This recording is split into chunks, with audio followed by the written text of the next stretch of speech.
Le camion de transport s'arrêta dans un grondement de tonnerre devant l'entrée principale de Fort Liberty. Jacques Granger prit son sac de sport sur son épaule et descendit sur l'asphalte familier. 3 mois et 91 jours depuis sa dernière visite du sol de Caroline du Nord. La base avait la même apparence. Des barrières de béton, des gardes armés, le drapeau américain claquant dans le vent d'octobre qu'il traversait avec une précision mécanique. Signe ici. Matériel rendu là. Autorisation médicale. Protocole standard. Après un déploiement d'opérations spéciales, les autres soldats autour de lui parlaient de projets de week-end, de dîners de famille, de bières fraîches. Jacques garda le silence. Granger. Le colonel Martinez apparut à ses côtés.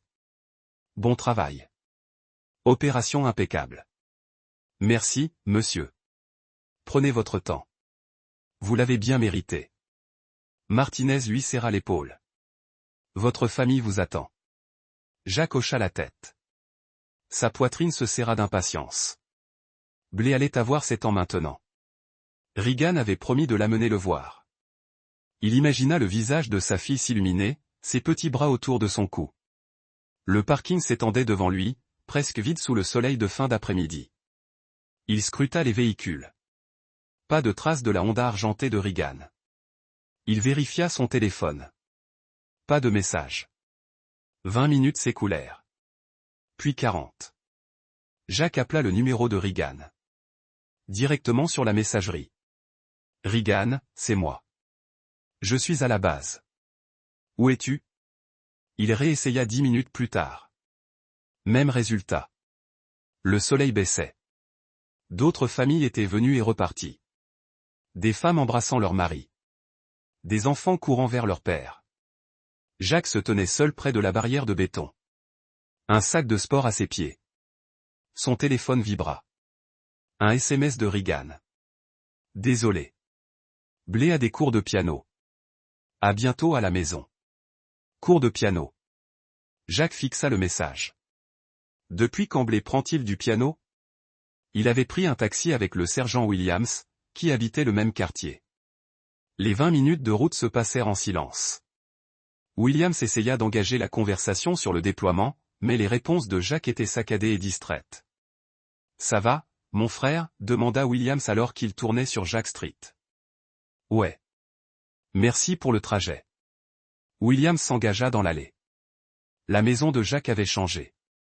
La pelouse avait besoin d'être tondue. La voiture de Reagan n'était pas là, mais un pick-up noir garé dans le garage.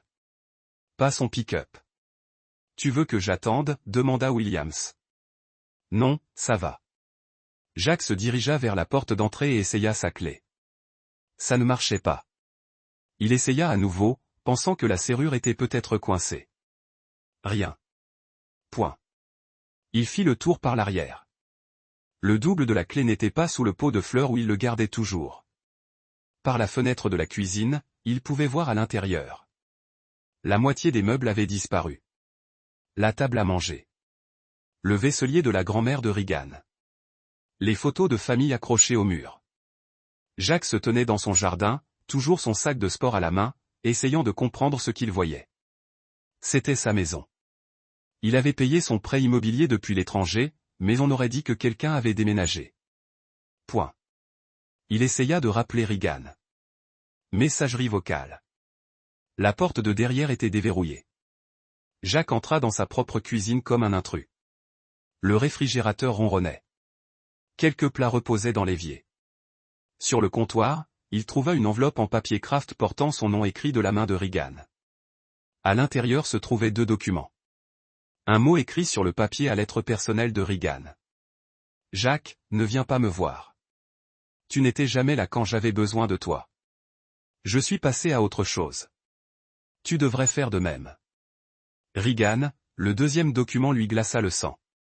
Les papiers du divorce étaient déjà déposés, déjà signifiés, apparemment, pendant qu'il était à l'étranger. Jacques posa les papiers sur le comptoir et traversa la maison.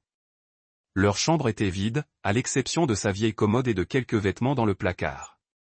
La chambre de Blé contenait encore son lit et quelques jouets, mais la plupart de ses affaires avaient disparu.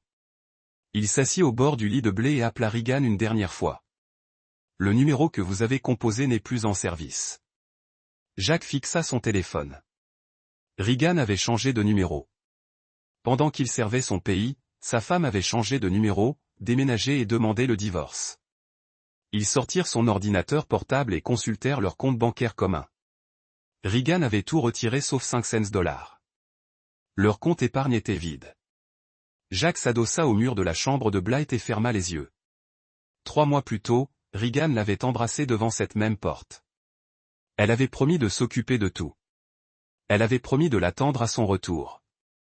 Maintenant, elle était partie. La vie était finie, et il était seul dans une maison à moitié vide, avec les papiers du divorce et une serrure changée. Jacques passa la nuit sur le canapé. Il dormit peu. Chaque bruit lui faisait croire que Regan rentrait. Chaque voiture qui passait lui faisait croire qu'il verrait des phares dans une allée. Ce matin-là, il avait pris une décision. Il appela d'abord un serrurier, puis un avocat.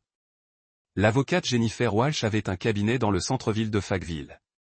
Elle était spécialisée en droit de la famille militaire. Sa réceptionniste lui avait accordé une consultation d'urgence. C'est malheureusement courant, dit Walsh en examinant le dossier de divorce. Les conjoints déposent une demande pendant que leur partenaire est déployé, car ils savent que les militaires ne peuvent pas intervenir immédiatement. Je souhaite demander la garde partielle de ma fille. D'après ce que je vois, cela pourrait être difficile. Votre femme prétend que vous avez abandonné la famille en étant déployé à plusieurs reprises. Je servais mon pays. Je comprends, mais le tribunal des affaires familiales ne voit pas toujours les choses de cette façon. Walsh a feuilleté les documents. Elle invoque également un détachement émotionnel et des problèmes potentiels de stress post-traumatique qui vous rendent inapte à une garde sans surveillance. Jacques sentit sa mâchoire se serrer. Ce n'est pas vrai. Pouvez-vous le prouver? Avez-vous un dossier médical prouvant que vous êtes psychologiquement stable? Oui. Bien. Nous en aurons besoin.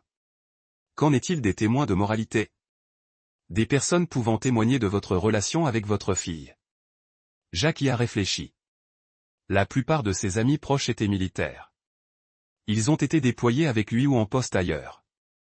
Mon chef d'escouade, des voisins, peut-être. Nous ferons avec ce que nous avons. Je dois cependant vous avertir, les juges des affaires familiales peuvent être sceptiques à l'égard des pères militaires, surtout dans les forces spéciales. On a l'impression que ce travail crée une distance émotionnelle. Jacques quitta le bureau de Walsh avec le sentiment d'avoir reçu un coup de poing dans le ventre. Il se rendit directement à Fort Liberty et demanda à rencontrer son commandant. Le colonel Martinez écouta sans l'interrompre les explications de Jacques. Une fois Jacques terminé, Martinez se laissa aller au fond de son siège. C'est une affaire personnelle, Granger. Je ne peux pas m'impliquer officiellement. Je comprends, monsieur.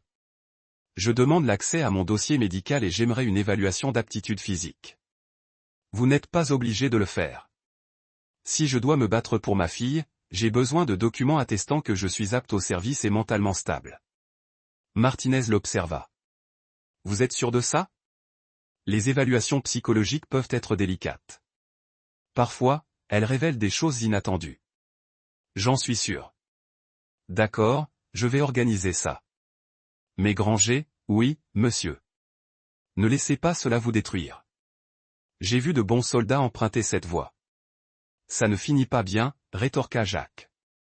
Ça ne me détruira pas, monsieur. Mais je ne vais pas perdre ma fille. L'évaluation psychologique a eu lieu le lendemain matin. Le docteur Sarachin, psychologue militaire, a soumis Jacques à une série de tests et d'entretiens.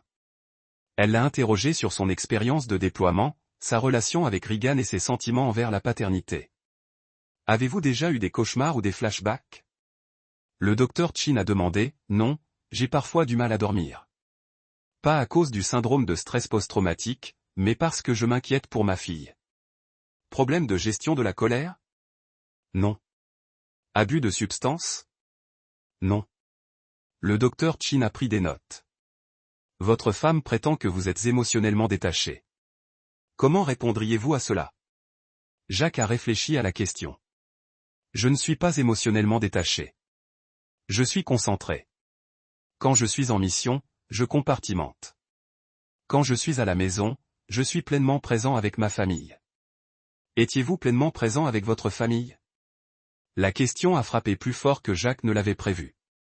Il a repensé au moment où il était physiquement à la maison, mais se préparait mentalement pour le prochain déploiement. Les moments où Regan avait essayé de lui parler de problèmes avec la maison ou l'école, et où il avait examiné les plans de mission. J'ai essayé d'être honnête. C'est une réponse honnête. Le docteur Chin a terminé son évaluation cet après-midi-là. Elle a jugé que Jacques était psychologiquement apte au service, sans aucun signe de syndrome de stress post-traumatique, de dépression ou de problème de gestion de la colère. Elle a noté son code moral fort et son dévouement envers sa famille. Jacques a apporté le rapport à Jennifer Walsh. C'est bien, dit Walsh, mais il faut agir vite. Votre femme a déposé une demande de garde provisoire d'urgence. L'audience aura lieu la semaine prochaine. Urgence? Sur quelle base? Elle prétend que vous représentez un danger pour votre fille en raison de votre formation militaire et de votre instabilité émotionnelle. Jacques sentit un frisson le gagner. Regan utilisait son service militaire contre lui. Son dévouement à la protection de son pays était détourné pour l'éloigner de sa fille. Ce que je dois faire, c'est me préparer. Elle va vous dépeindre comme un père absent qui a préféré l'armée à sa famille. Nous devons prouver que ce n'est pas vrai. Jacques s'est rendu à l'école primaire de Pinehurst le lendemain matin. Il avait aidé Regan à y inscrire BL avant son dernier déploiement. C'était une bonne école avec des classes à petits effectifs et des enseignants dévoués. La secrétaire, Madame Patterson, leva les yeux lorsqu'il entra dans le bureau principal. Elle l'avait déjà rencontré lors de réunions parents-professeurs.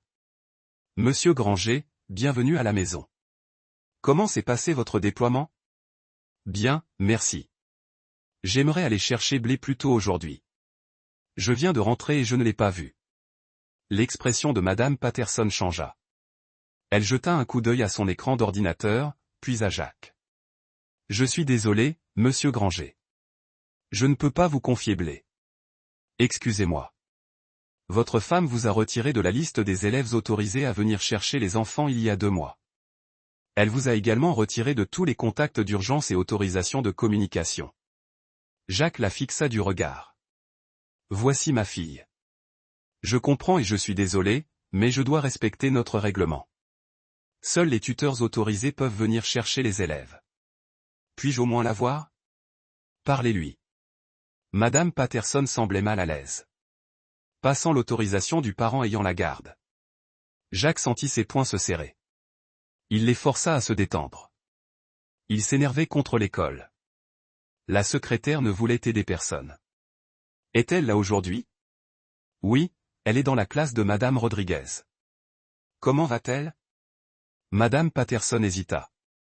Elle s'adapte. Qu'est-ce que ça veut dire? Vous devriez peut-être parler à Madame Rodriguez. C'est l'enseignante de Blé. Madame Rodriguez était une femme gentille d'une 50aine d'années. Elle enseignait en CE1 depuis 20 ans. Elle a accepté de rencontrer Jacques pendant sa pause déjeuner. Blé est une bonne élève, a dit Madame Rodriguez avec prudence, mais elle a connu des changements ces derniers temps. Quels changements? Elle est plus renfermée qu'avant, moins bavarde. Ses dessins sont devenus. Madame Rodriguez marqua une pause. Plus sombre. Plus sombre comment? Beaucoup de noir et de gris. Des personnages qui ont l'air tristes ou effrayés.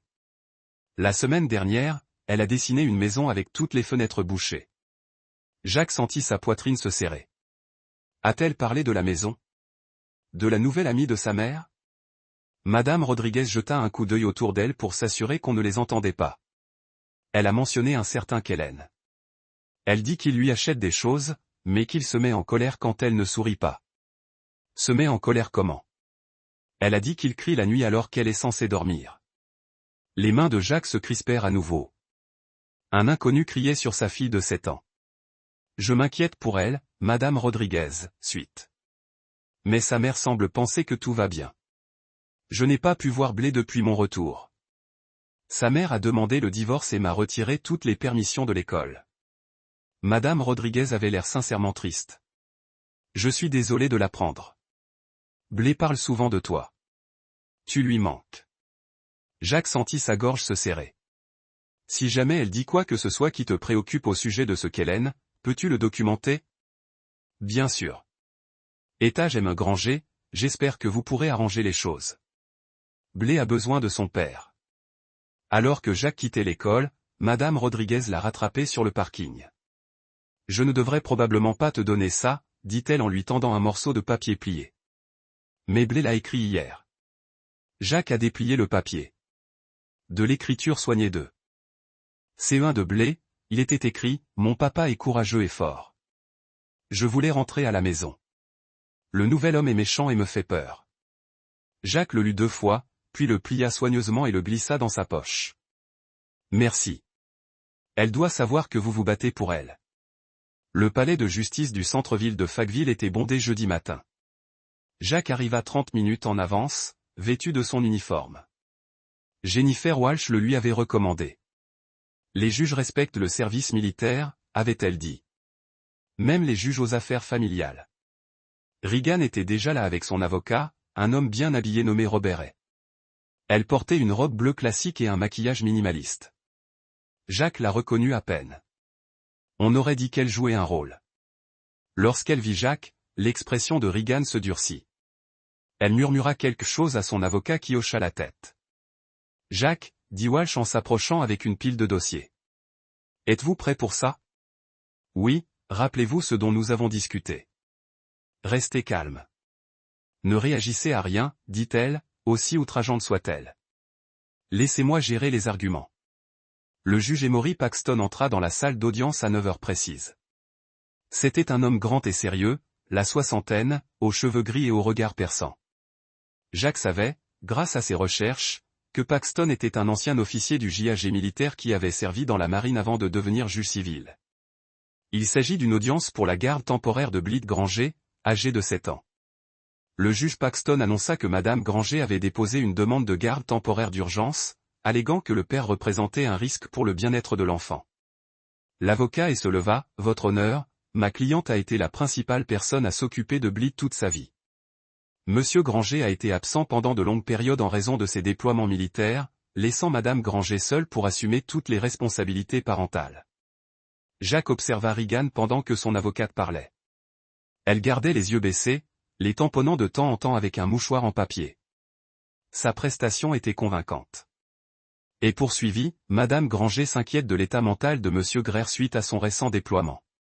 Elle craint que sa formation militaire et son potentiel traumatisme psychologique ne le rendent inapte à un contact non supervisé avec sa fille.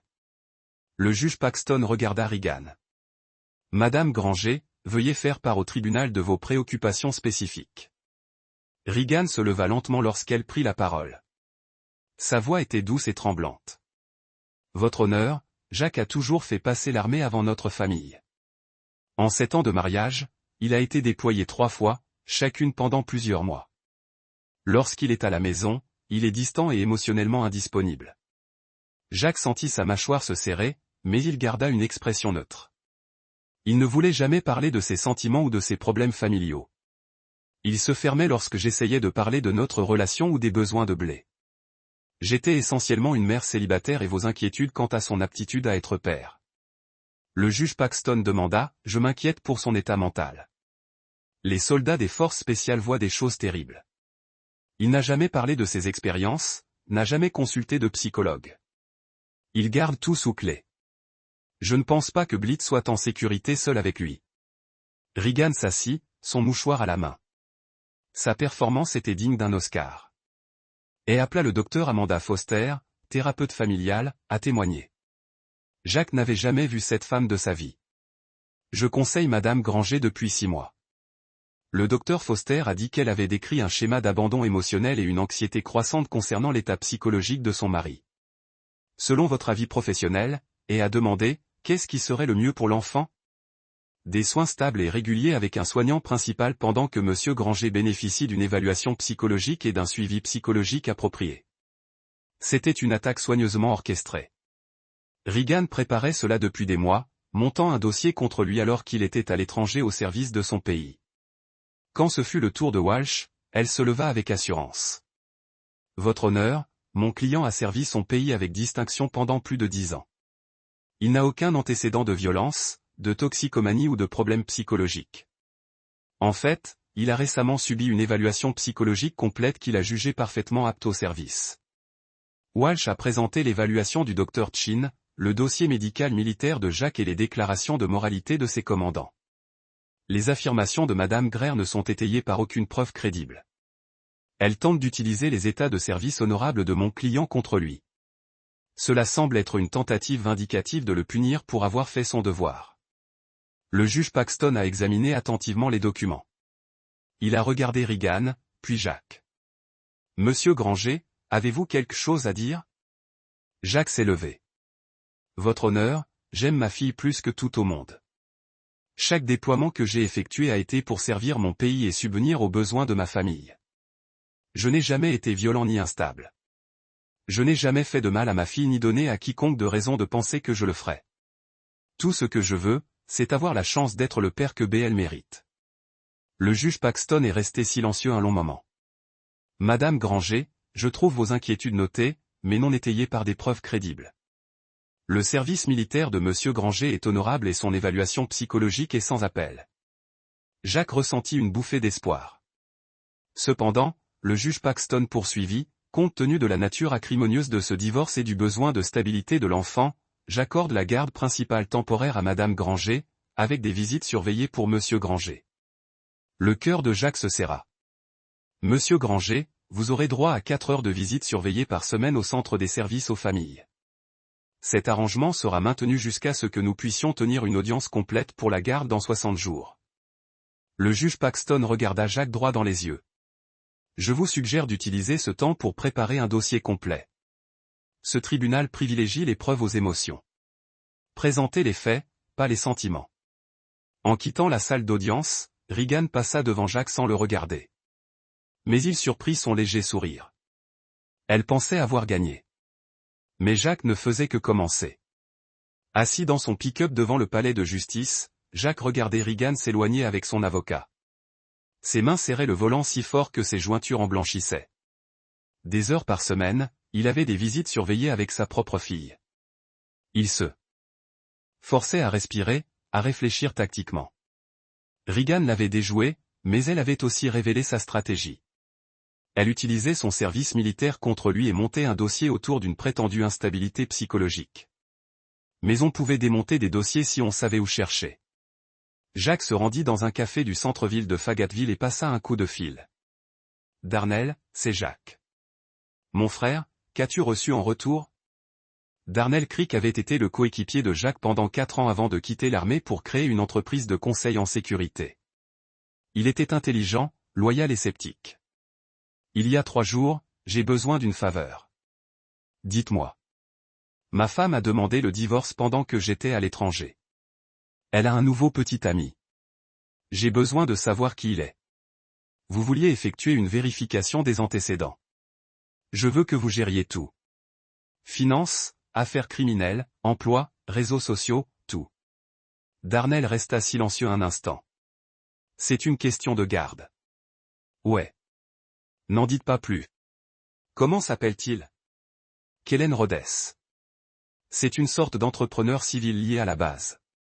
J'aurai quelque chose pour toi demain. » Jacques a ensuite appelé Jennifer Walsh. « Je veux déposer une demande d'évaluation complète pour la garde de sa fille. » Il a dit, « Jacques, c'est cher et ça prend du temps. » « Tu es sûr ?»« J'en suis sûr, et je veux demander un droit de visite surveillé immédiatement. Je n'ai pas vu ma fille depuis 3 mois. Je vais m'arranger. » Ce soir-là, Jacques était assis dans sa maison vide et a fait une liste. Regan était organisée et calculatrice. Elle avait soigneusement planifié ce divorce. Mais tout le monde fait des erreurs quand on pense gagner. Son téléphone a vibré, un SMS de Darnell lui a été envoyé. Kellen Rhodes, 37 ans. Un type intéressant. Rendez-vous demain au Murphy's Bar. 18 h. Le Murphy's Bar était un bar miteux près de la base où les soldats en congé allaient boire et se plaindre. Darnell attendait dans une banquette arrière avec une bière et un classeur à anneaux. « Ton garçon, Kellen, est clean », a dit Darnell en faisant glisser le classeur sur la table. « Trop clean. » Jacques a ouvert le classeur.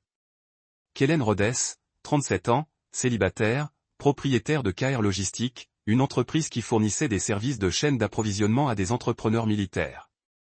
Crédit impeccable, pas de casier judiciaire, pas de faillite, pas de prétention. Comment ça, trop impeccable ? Regardez son historique professionnel. KR Logistique est en activité depuis 5 ans, mais avant ça, rien. Pas d'emploi antérieur, pas de dossier universitaire, pas de service militaire. C'est comme si ce type n'existait pas avant 2020. Jacques a étudié les documents. Et les contrats du département de la Défense? C'est là que ça devient intéressant. KR Logistique a décroché 3 contrats majeurs ces 2 dernières années. Tous à Fort Liberty, tous pour des livraisons d'approvisionnement à l'étranger. À l'étranger où? Au Moyen-Orient, en Asie centrale, dans les mêmes régions où votre unité opérait. Jacques a senti un frisson lui monter à l'estomac. Il a obtenu des contrats pour des opérations auxquelles j'ai participé. On dirait. Et voilà le hic, Darnell a sorti un autre document. Il a commencé à sortir avec votre femme il y a 8 mois. D'après ses réseaux sociaux, juste au moment où vous étiez déployé pour votre dernière mission, Jacques fixait la chronologie. Kellen avait entamé une liaison avec Reagan juste au moment où Jacques partait pour un déploiement que l'entreprise de Kellen soutiendrait logistiquement. Il y a plus. Darnell continua. J'ai géré ses finances. KR Logistique a été bien plus rentable qu'elle ne devrait l'être pour une petite entreprise de chaîne d'approvisionnement. Soit c'est le plus grand homme d'affaires de Caroline du Nord, soit il se trame autre chose. Comme quoi? Comme s'il ne transportait pas que des fournitures légales. Jacques ferma le dossier. J'ai besoin de plus d'informations. Quel genre d'informations? Le genre d'informations qui prouve qu'il est corrompu. Darnell sourit. Là, tu parles ma langue. La première visite supervisée de Jacques avec Blé a eu lieu au centre de services familiaux du comté de Quimberland. C'était un bâtiment stérile avec des néons et des chaises en plastique. Une assistante sociale nommée Madame Johnson était assise dans un coin et prenait des notes. Blé a couru vers Jacques dès qu'elle l'a vu. Elle l'a pris par le cou et l'a serré fort. Papa, tu me manques tellement. Tu m'as manqué aussi, ma puce. Jacques la serra contre lui, respirant l'odeur de son shampoing. Elle se sentait plus petite que dans ses souvenirs. Ils étaient assis à une table d'enfants et coloriaient des dessins ensemble. Blé parlait de l'école, de ses amis, de sa nouvelle maîtresse. Mais Jacques remarquait des choses. Elle avait maigri, des cernes sous les yeux, et elle jetait des coups d'œil à Mademoiselle Johnson comme si elle avait peur de dire quelque chose de mal. « Comment va la maison ?» demanda Jacques prudemment. « C'est différent. Kellen, l'amie de maman, est là maintenant. Tu aimes bien Kellen ?» BL haussa les épaules. Il m'achète des jouets. Mais il se met parfois en colère. Qu'est-ce qui le met en colère? Quand je suis bruyante ou quand je ne veux pas aller me coucher. Il crie aussi sur maman. Jacques garda une voix calme. Est-ce qu'il te fait du mal, à toi ou à maman? Il ne nous frappe pas, mais il fait pleurer maman. Mademoiselle Johnson avait écrit un mot. Jacques se demandait si Reagan verrait ce mot. Papa, quand est-ce que je pourrais revenir vivre avec toi? La question brisa le cœur de Jacques. J'y travaille, ma puce. Ça pourrait prendre un peu de temps. Je veux rentrer à la maison. Je sais. Moi aussi. À la fin d'une visite, Jacques raccompagna BL jusqu'à la voiture de Reagan. Reagan était assis au volant, lunettes de soleil sur le nez, moteur allumé. Elle ne regarda pas Jacques. BL le serra dans ses bras pour lui dire au revoir. Je t'aime, papa. Je t'aime aussi, plus que tout. Alors que Reagan s'éloignait, Jacques mémorisa son numéro de plaque d'immatriculation. Il était temps de commencer sa propre enquête. Ce soir-là, Jacques a rencontré Darnell dans un restaurant ouvert 24h24 près de l'autoroute. J'ai consulté les registres fonciers du comté. Darnell a dit, votre femme et Kellen vivent ensemble dans une maison de location sur Bragg Boulevard. Mais regardez ça. Il a montré un relevé à Jacques. Il y a 3 mois, Reagan a loué un garde-meuble sous son nom de jeune fille. Payé pour une année entière d'avance. Un garde-meuble pourquoi? C'est ce qu'il faut savoir. J'ai aussi trouvé autre chose. Kellen utilise un deuxième téléphone. Un numéro jetable enregistré à une fausse adresse. Vous l'avez localisé. Vous y travaillez. Mais voici ce qui est vraiment intéressant. J'ai récupéré les relevés financiers de Reagan avant votre départ. Des habitudes de dépenses normales. Rien d'inhabituel. Mais 2 mois. Après votre déploiement, elle a commencé à faire des retraits d'espèces. Des gros retraits. Darnell a montré des relevés bancaires à Jack. Regan avait retiré $500 en espèces chaque semaine pendant les 6 dernières semaines. Que achetait-elle avec autant d'argent? Bonne question. Et il y a quelque chose. Sinon. Elle a effectué des versements à un service appelé Wellness Consultation Service. $500 par mois. C'est quoi, Wellness Consultation Service? J'essaie encore de comprendre, mais les chèques sont libellés au nom du docteur Amanda Foster. Jack, tu te souviens de ce nom? C'est la thérapeute qui a témoigné contre moi au tribunal. Bingo. Ta femme a payé sa thérapeute pour monter un dossier contre toi. Jack sentit la colère monter en lui. Regan ne venait pas de le quitter. Elle avait orchestré une campagne systématique pour détruire sa relation avec sa fille. Il y a plus, continua Darnell. J'ai fait quelques recherches sur l'entreprise de Kellen. KR Logistique a une adresse de bureau, mais quand je suis passé devant, ce n'est qu'une boîte aux lettres. L'entreprise semble être gérée depuis son domicile. Une entreprise de logistique sans entrepôt. Exactement. Mais il transporte des sommes importantes. J'ai trouvé des factures pour des expéditions vers l'Afghanistan, l'Irak, la Syrie. On parle de contrats à hauteur de plusieurs millions de dollars. Jack a étudié les documents. Il y avait un sérieux problème avec Kellen Road et ses 2 casiers judiciaires vierges. Il faut que je voie ce garde-meuble, a dit Jack. C'est une effraction. Je n'ai pas besoin d'entrer.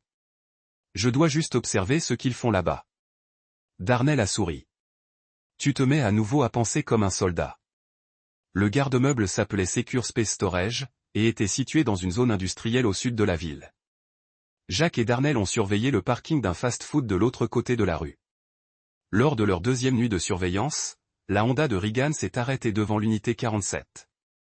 Elle est sortie et a ouvert la porte à enroulement. Même de loin, Jack pouvait voir des caisses en bois empilées à l'intérieur. Kellen est arrivé 20 minutes plus tard dans son pick-up noir. Il a reculé jusqu'au garde-meuble et a chargé 3 caisses dans son camion. Lit. Puis il les recouvrit d'une bâche. Du matériel médical, mon cul, marmonna Darnell en prenant des photos avec un téléobjectif. Après le départ de Kellen, Regan ferma le box de stockage à clé et partit. Jack nota l'heure, les plaques d'immatriculation et la taille approximative des caisses que Kellen avait emportées. Il faut qu'on trouve où il a emmené ces caisses, dit Jack. Je m'en occupe déjà. J'ai installé un traceur GPS sur son camion pendant que tu surveillais Regan. Quand l'as-tu fait? Cet après-midi, pendant qu'il était à l'épicerie. De vieilles habitudes. Le téléphone de Jack vibra, un SMS de Jennifer Walsh lui parvint. Regan demanda la possession exclusive de la maison. Audience lundi à 14h. Jack montra le message à Darnell. Elle va vite, dit Darnell. Elle essaie de verrouiller tous les biens avant que tu puisses répondre. Laisse-la essayer.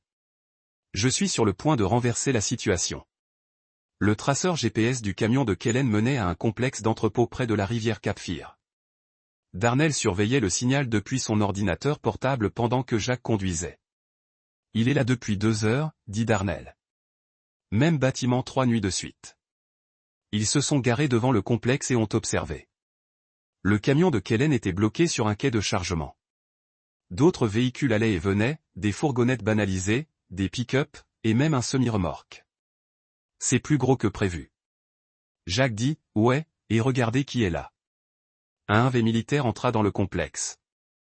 2 soldats en uniforme en sortirent et entrèrent dans l'entrepôt. Jack sentit son sang se glacer. Des militaires d'active étaient impliqués dans les activités de Kellen. Son téléphone vibra, un numéro inconnu. Granger, arrête de creuser ou tu vas le regretter. La voix était déformée électroniquement. Qui est-ce? Quelqu'un qui sait où va votre petite fille à l'école. Quelqu'un qui sait qu'elle va seule à l'arrêt de bus tous les matins. La ligne fut coupée. Jack fixa son téléphone. Quelqu'un venait de menacer sa fille. Qu'est-ce que c'était? Demanda Darnell. Une menace contre Blé. De qui? Je ne sais pas, mais ils savent où elle va à l'école. Darnell était déjà en train de taper sur son ordinateur portable. L'appel provenait d'un téléphone jetable, mais je peux localiser l'antenne relais. Il a travaillé quelques minutes. Le signal provenait de Fort Liberty. De la base. Ouais. Celui qui a passé cet appel se trouvait sur une propriété fédérale au moment des faits. L'esprit de Jacques s'emballa. Kellen dirigeait une opération impliquant du personnel militaire. Quelqu'un ayant accès à la base menaçait sa fille. Et Regan était mêlé à tout ça. Nous avons besoin d'aide, dit Jacques. Quel genre d'aide? Celle qui a l'autorité pour enquêter correctement. Jacques savait exactement qui appeler. Le major Laurel Reyes travaillait au bureau des affaires internes de la 82e division aéroportée. C'était une officier rigoureuse, réputée pour ses enquêtes approfondies et sa tolérance zéro envers la corruption. Jacques avait servi brièvement avec elle en Afghanistan 3 ans plus tôt. Elle était dure, intelligente et totalement incorruptible.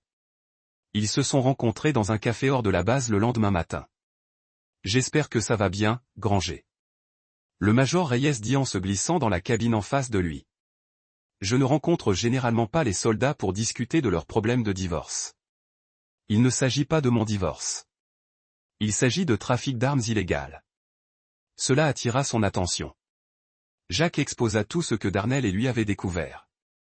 Les antécédents suspects de Kellen, l'entrepôt, le complexe d'entrepôt, les véhicules militaires. Vous avez des photos de tout ça. Jacques lui montra les images de surveillance de Darnell. Des véhicules militaires à l'entrepôt. Kellen chargeant des caisses. Regan accédant à l'entrepôt. Et quelqu'un a menacé sa fille hier soir. L'appel provenait de Fort Liberty. Le major Reyes examina attentivement les photos. Si vous avez raison, nous parlons de crimes fédéraux. Vol de biens militaires, trafic d'armes illégales, complot. De quoi avez-vous besoin pour ouvrir une enquête? Plus que des photos. J'ai besoin de preuves que des biens militaires sont volés. Comment les obtenir? On n'obtient rien. Je mène une enquête. Vous restez en dehors de ça et vous me laissez faire mon travail.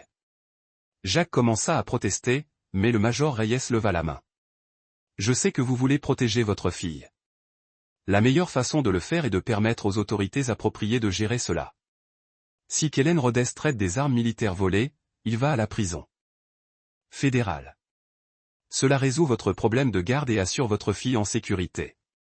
Combien de temps prendra une enquête? Tant que cela prend. Mais Granger, si tu me mens à propos de tout ça, je vais te faire assembler le tribunal. Je ne mens pas. Ensuite, nous découvrirons la vérité. Cet après-midi, Jacques a eu sa deuxième visite supervisée avec BLE. Elle semblait plus modérée que la semaine précédente. Est-ce que tout va bien à la maison? Il a demandé. Kellen et maman se sont battus hier soir. Il a cassé l'un des plats de maman. Jacques a gardé sa voix calme.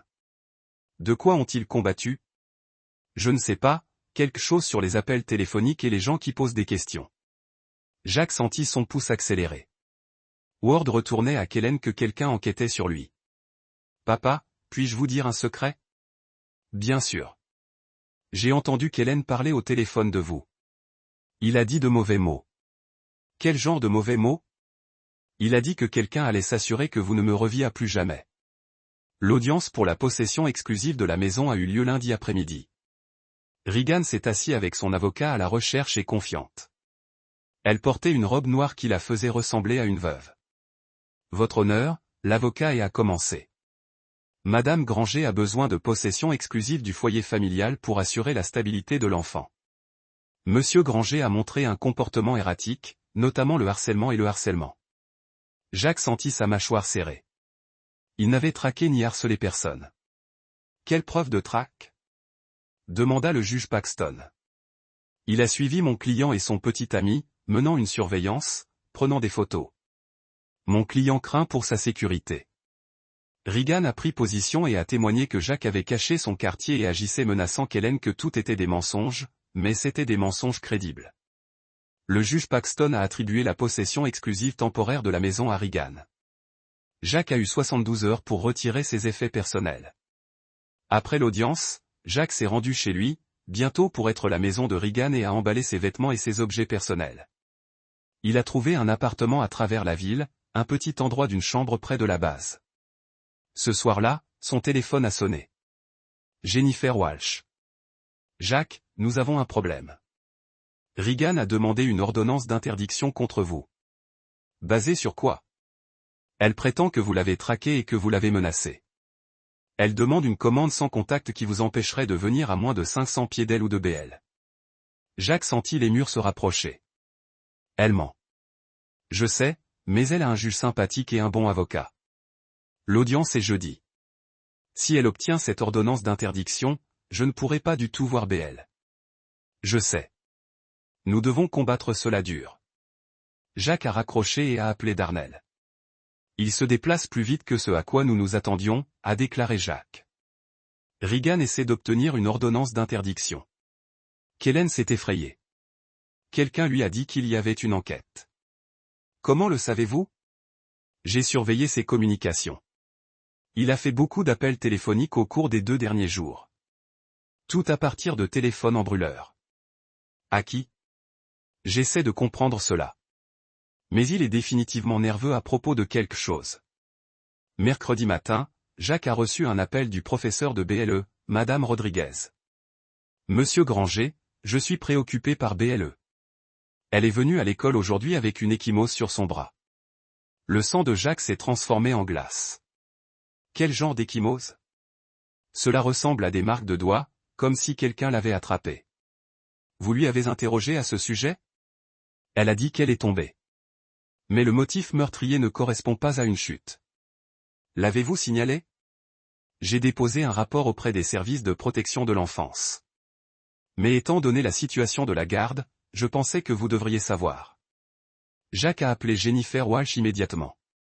Un rapport CPS change tout. Walsh a déclaré qu'il nous donnait un motif de demander la garde d'urgence. Faites-le, Jacques. C'est sérieux. S'il y a des abus, cela devient une affaire pénale. Bon. Peut-être que quelqu'un commencera à écouter. Cet après-midi, Jacques a reçu un SMS de Regan. Éloignez-vous de notre fille. Vous n'êtes pas recherché ou nécessaire d'avoir montré le message à Walsh. Elle devient désespérée. Walsh a dit, les gens désespérés font des erreurs. J'espère qu'elle en fera bientôt. L'audience de l'interdiction de jeudi a été un désastre. Regan a témoigné que Jacques avait traqué et harcelé depuis son retour du déploiement. Elle a affirmé qu'il avait regardé sa maison, suivi sa voiture et passé des appels téléphoniques menaçants. Kellen Rhodes a témoigné comme témoin. Il était lisse, articulé et complètement crédible. Il a décrit avoir peur de Regan et de la sécurité BLE en raison de la formation militaire agressive de Jacques et du comportement instable. Le juge Paxton a accordé une ordonnance d'interdiction temporaire. Il était interdit à Jacques de venir à moins de 500 pieds de Regan, de sa maison, de l'école BLE ou de tout endroit où Regan ou BLE pourrait raisonnablement s'attendre à l'être. En effet, il a été complètement coupé de sa fille. Comme ils ont quitté le palais de justice. Kellen passa devant Jacques et sourit. Vous auriez dû rester déployé, murmura Kellen. Jacques les a regardés s'en aller et a pris une décision. Si le système juridique ne protégerait pas sa fille, il devrait le faire lui-même. Le major Reyes a appelé Jacques ce soir-là. Nous avons trouvé quelque chose. Pouvez-vous me rencontrer à Fort Liberty demain? Amenez Darnel. Ils se sont rencontrés dans une salle de conférence sécurisée dans le bâtiment des affaires intérieures. Le major Reyes avait des fichiers répartis sur la table. Kellen Rhodes n'existe pas, a-t-elle dit sans préambule. Que voulez-vous dire? Je veux dire que Kellen Rhodes est une identité fabriquée. Le vrai Kellen Rhodes est décédé dans un accident de voiture dans l'Oregon il y a 6 ans. Quelqu'un a volé son identité et l'utilise depuis. Elle leur a montré des certificats de décès, des dossiers de sécurité sociale et des dossiers DMV. L'homme datant de votre femme est quelqu'un d'autre. Nous dirigeons ses empreintes digitales maintenant pour découvrir qui il est vraiment. Et son entreprise. KR Logistique est un front pour une opération de trafic d'armes. Ils ont volé des équipements militaires et les vendaient sur le marché noir. Armes légères, munitions, équipements de vision nocturne, armure de corps. Jacques se sentait justifié et terrifié à la fois. Sa fille vivait avec un criminel. Il y a plus. Le major Reyes a poursuivi. Nous avons surveillé les appels téléphoniques entre le faux Kellen et plusieurs militaires. Ils sont tous impliqués dans l'opération de vol. Depuis combien de temps cela se passe-t-il? Au moins 2 ans, peut-être plus longtemps. Ils ont volé des millions de dollars d'équipements. Et Regan? Est-elle impliquée? C'est plus difficile à déterminer. Elle peut être un complice involontaire ou elle peut participer activement. L'unité de stockage étant son nom. Elle a accès à vos horaires de déploiement via vos communications. Jacques a réalisé toute la portée de ce qui s'était passé. Regan n'avait pas seulement eu une liaison. Elle avait nourri ses informations de déploiement à un criminel qui l'utilisait pour coordonner les vols d'armes. Nous allons l'arrêter, a déclaré le major Reyes. Mais nous avons besoin de plus de preuves pour que les charges collent. J'ai besoin de vous pour nous aider à obtenir ces preuves. Comment? Nous voulons configurer une opération contrôlée. Amenez-le à s'incriminer sur bande. Cela semble dangereux. C'est le cas, mais c'est la meilleure façon de s'assurer qu'il se rend en prison pendant longtemps. Jacques regarda Darnell, qui hocha la tête. Qu'est-ce que tu as besoin de faire? Nous allons lui faire penser que vous vous approchez de l'exposé. Forcez-le à faire un mouvement que nous pouvons enregistrer et utiliser comme preuve. Quel genre de déménagement? Le genre qui le place dans la prison fédérale pendant 20 ans. 2 jours plus tard, Jacques et Darnell sont retournés dans les installations stockées. Cette fois, ils avaient une sauvegarde. Les agents du FBI étaient positionnés autour du complexe, et le major Reyes surveillait à partir d'un véhicule de commandement. Jacques a approché Regan alors qu'elle accédait à l'unité de stockage. Regan, nous devons parler. Elle tourna, surpris. Jacques, vous violez l'ordonnance d'interdiction. Je sais ce que fait Kellen. Je connais le trafic d'armes. Le visage de Regan s'épale. Je ne sais pas de quoi tu parles. Équipement militaire volé à Fort Liberty. Vendu à celui qui paiera. Vous l'aidez en fournissant mes horaires de déploiement. C'est fou. Est-ce? Comment pensez-vous qu'il savait quand je serais à l'étranger et incapable de répondre aux papiers de divorce? Comment savait-il quelle voie d'approvisionnement ne serait pas gardée? Regan regarda nerveusement autour de lui. Tu es fou. Personne ne vous croira. Le FBI me croira parce qu'il regarde en ce moment. Le téléphone de Regan a sonné. Elle y répondit en se serrant la main. Kellen, il est ici à l'unité de stockage. Il connaît, oui, il sait. Elle a raccroché et a regardé Jacques avec de la haine pure.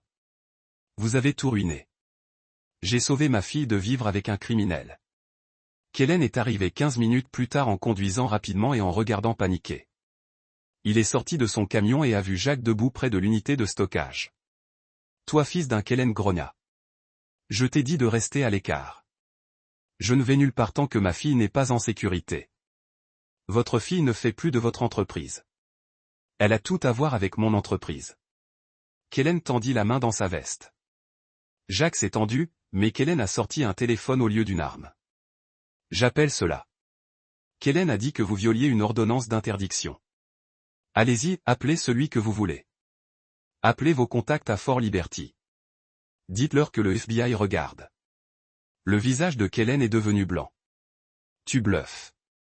Suis-je? Combien de véhicules militaires avez-vous vus dans votre entrepôt cette semaine?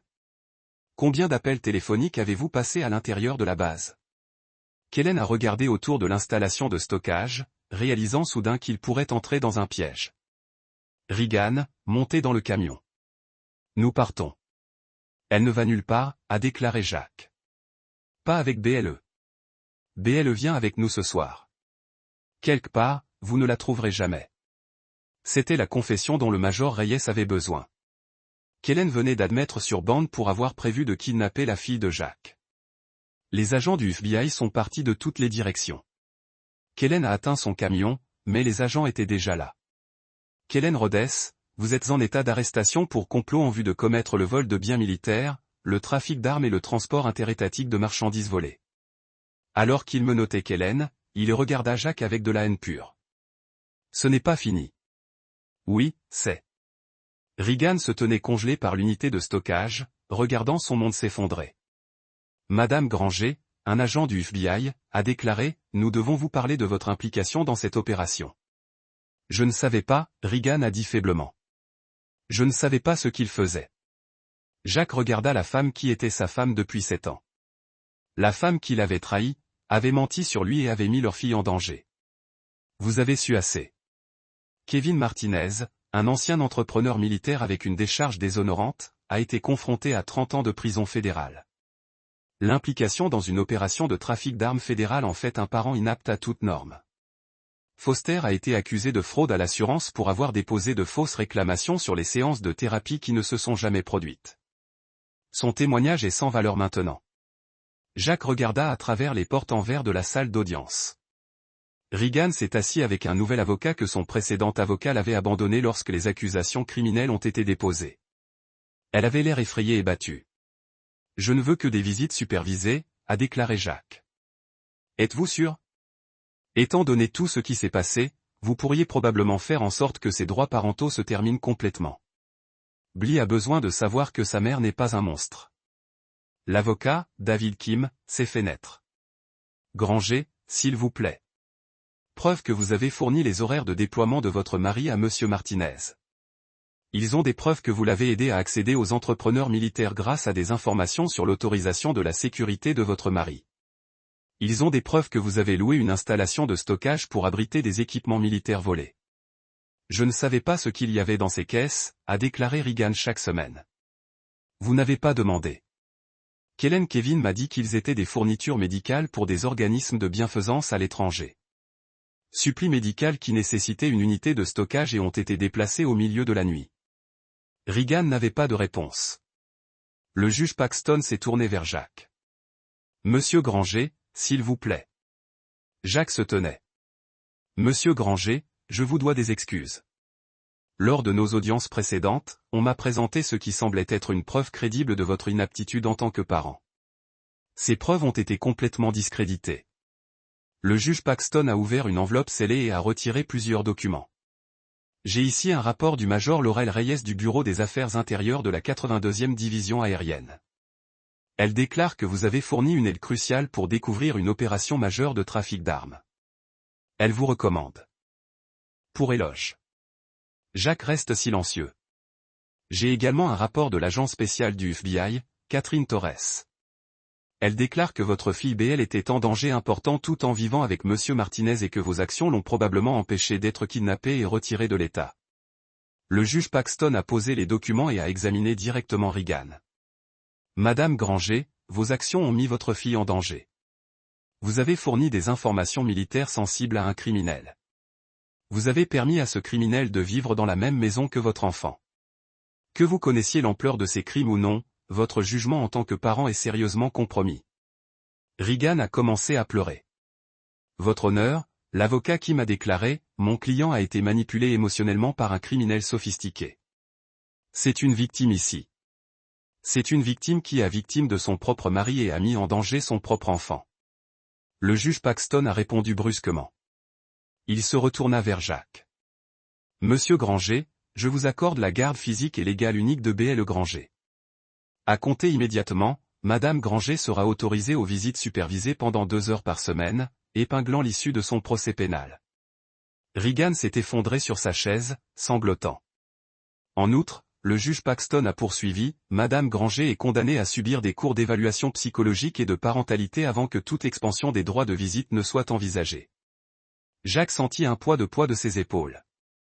Après des mois de combat, sa fille était enfin en sécurité. Madame Granger. Le juge Paxton a déclaré, je veux être très clair sur quelque chose. Le juge Paxton a fermé le dossier. Cette audience est conclue. Monsieur Granger, vous pouvez prendre la garde de votre fille immédiatement. Alors qu'il quittait la salle d'audience, Jack a vu Regan parler frénétiquement avec son avocat dans le couloir. Elle n'arrêtait pas de regarder Jack avec un mélange de haine et de désespoir. Ce n'est pas fini, a-t-elle crié alors que Jack passait. Tu ne peux pas me garder de ma fille pour toujours. Jack s'arrêta et la regarda. Je ne vous tire pas de la vie. Vos choix l'ont fait. J'ai fait des erreurs, mais je suis toujours sa mère. Les mères ne mettent pas leurs enfants en danger pour de l'argent. Le visage de Regan tordait de colère. Vous avez choisi les militaires pour votre famille. Walked towards the exit, Jack heard footsteps behind them. Et turn to see two federal agents approaching Regan. Mrs. Ranger, you need to come with us what is happening. Attorney Kim Asked. Your client has by HAS been revoked. New evidence HAS come to light regarding her involvement in the weapon trafficking operation. Regan looked panicked. What new evidence? Bank record showing payments from Care Logistic to your personal account. Text message between you and Monsieur Martinez discussing des expéditions militaires spécifiques. Nous l'avons trouvé sur un téléphone caché dans votre unité de stockage. Blanc, elle a regardé Jacques une dernière fois avant que les agents ne la conduisent dans les menottes. Papa. Jacques se tourna pour voir BL marcher vers lui avec un travailleur social. Elle avait l'air confuse et effrayée. Que se passe-t-il? Pourquoi maman pleure-t-elle? Jacques s'est agenouillé et a serré sa fille dans ses bras. Maman a fait de mauvais choix. Chérie, mais tu vas venir vivre avec moi maintenant pour toujours? Aussi longtemps que vous le souhaitez? BLE se retourna vers Regan dirigé par les agents fédéraux. Maman va-t-elle en prison? Jacques a soigneusement choisi ses paroles. Maman doit faire face aux conséquences de ses choix. Mais cela ne signifie pas qu'elle ne vous aime pas, vais-je la revoir? Oui, mais pas pendant un moment. Blé hocha la tête solennellement. Elle avait 7 ans, mais elle comprenait plus que Jacques le souhaitait. Regan a été condamné à 3 ans de prison fédérale pour complot en vue de commettre le vol de biens militaires. Kevin Martinez, l'homme qu'elle avait connu sous le nom de Kellen Rhodes, a reçu 25 ans pour le trafic d'armes, la fraude et le complot. L'enquête a révélé que l'opération avait volé plus de 4 millions de dollars d'équipements militaires sur 2 ans. Une grande partie avait été vendue à des acheteurs à l'étranger, y compris certains qui figuraient sur des listes de surveillance fédérale. Jacques a assisté à l'audience de condamnation de Regan. Elle avait l'air brisée, vaincue. Son avocat avait négocié un accord de plaidoyer qui a évité des accusations plus graves, mais 3 ans de prison fédérale la changeraient pour toujours. Lorsque le juge a demandé si elle avait quelque chose à dire, Regan se leva et regarda directement Jacques. « Je suis désolé, a-t-elle dit. Je suis désolé pour ce que je vous ai fait, et je suis désolé d'avoir mis BL en danger. Je ne m'attends pas à la pardon. Je veux juste que vous sachiez que je sais à quel point je me suis foutu. » Jacques n'a rien dit.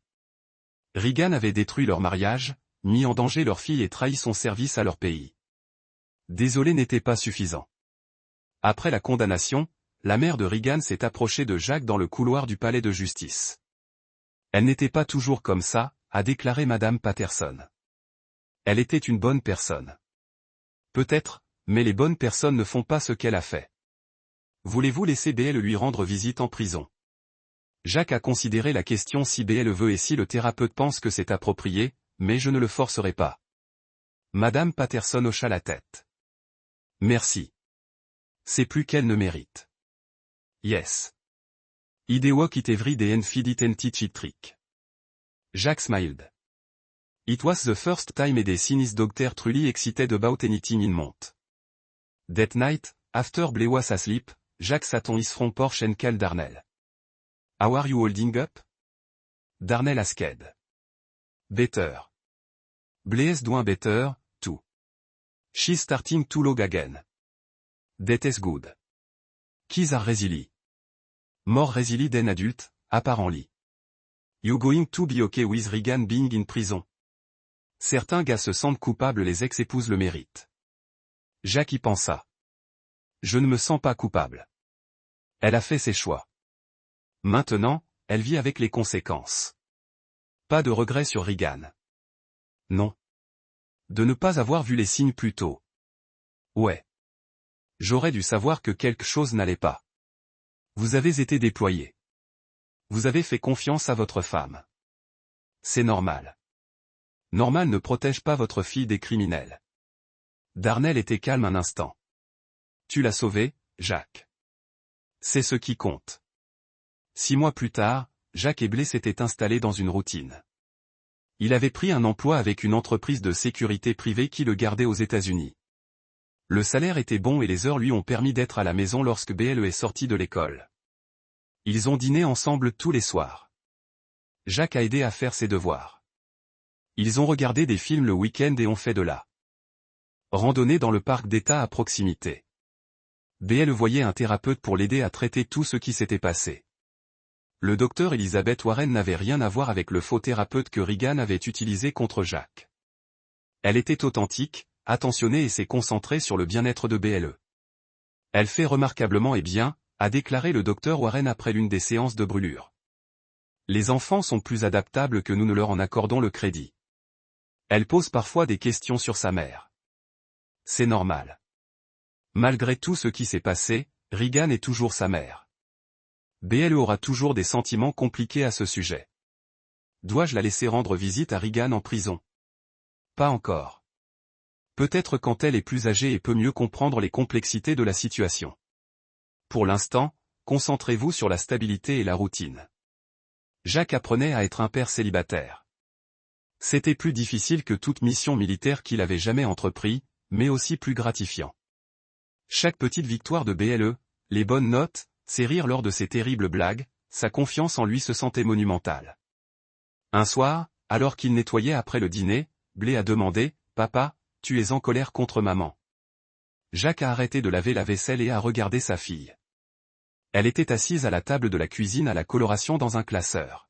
« C'est une question compliquée, ma chérie. » Que signifie compliqué? Cela signifie qu'il y a plus d'une bonne réponse.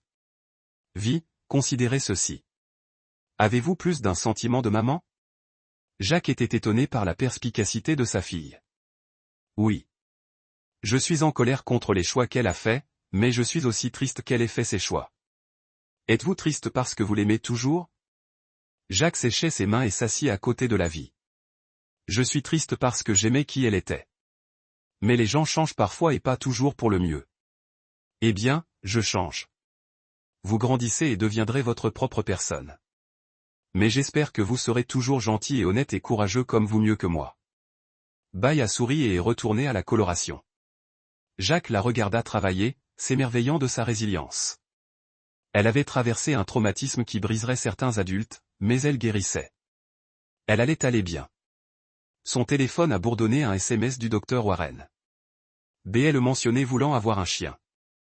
Je pense que ce serait thérapeutique pour elle. Une façon de pratiquer la prise en charge de quelque chose et de renforcer la confiance. Jacques regarda BLE, coloriant toujours paisiblement à la table de la cuisine. Et, BLE, comment vous sentiriez-vous d'aller au refuge pour animaux ce week-end? Elle leva les yeux écarquillés. Vraiment? Pouvons-nous avoir un chien? Nous pouvons regarder si nous trouvons le bon. BLE a sauté et l'a serré dans ses bras. Merci, papa. C'est le meilleur jour de tous les temps. Jacques la serra en arrière, respirant l'odeur de son shampoing. C'était sa vie maintenant. C'était sa mission, et il n'allait pas échouer. Le major Laurel Reyes s'est rendu un samedi matin au printemps. Jacques était dans l'arrière-cour avec BLE et leur nouveau chien, un chiot golden retriever nommé Scout. BLE enseignait à Scout à s'asseoir pendant que Jacques assemblait un set swing.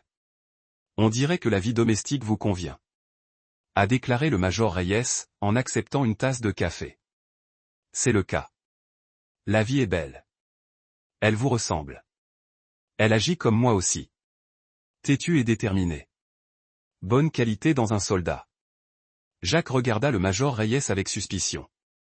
Est-ce une visite sociale? En partie. Je voulais voir comment tu allais, mais j'ai aussi une proposition. Jacques a continué à travailler sur le swing pendant que le major Reyes parlait.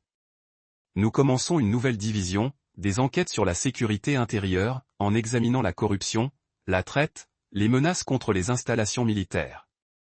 C'est un travail calme, mais important. Cela semble intéressant.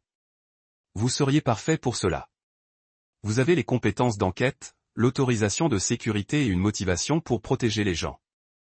Jacques serra un boulon et regarda Blitz jouer avec Scout. À quoi ressemblerait le calendrier de déploiement? Pas de déploiement. Tout le côté de l'État. Vous voyageriez occasionnellement pour des enquêtes, mais jamais plus de quelques jours. Et les heures d'ouverture normales, certaines heures supplémentaires lorsque les cas se réchauffent, mais rien de tel à ce à quoi vous êtes habitué. Jacques considérait l'offre. C'était tentant.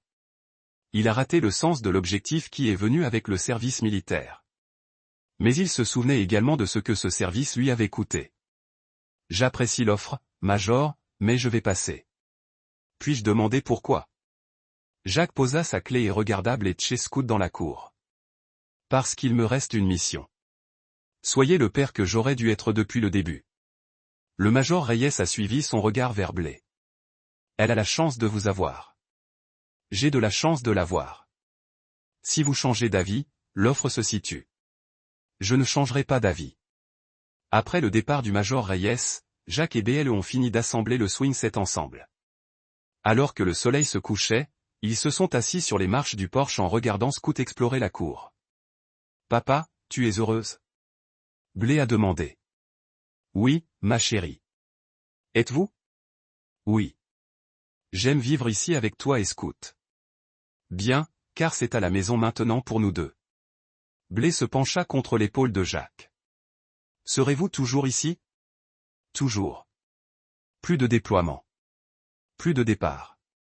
Juste toi et moi et Scout. Promesse. Promesse. » Jacques regarda son jardin, sa fille à côté de lui, son chien jouant dans l'herbe. Il avait perdu une femme, mais il avait gagné quelque chose de plus précieux. Il avait gagné la confiance et le respect de sa fille. Il avait acquis une vraie relation avec la personne qui comptait le plus. Regan lui servirait 3 ans et sortirait. Peut-être qu'elle voudrait reconstruire une relation avec BLE. Peut-être qu'elle ne le ferait pas. Quoi qu'il en soit, ce serait le choix de Blé quand elle était assez vieille pour le faire. Jacques avait appris que certaines trahisons étaient impardonnables. Regan avait mis en danger leur fille et trahi son service. Il ne lui pardonnerait jamais pour cela, mais il n'avait pas besoin de lui pardonner de continuer sa vie. Mais il avait Blé. Il avait un éclaireur. Il avait une maison et un emploi et un avenir que cela suffisait. C'était tout ce que les étoiles apparaissaient dans le ciel obscurcissant. Jacques portait un sommet endormi à l'intérieur et la glissa dans le lit. Le Scout s'est recroquevillé sur le sol à côté d'elle.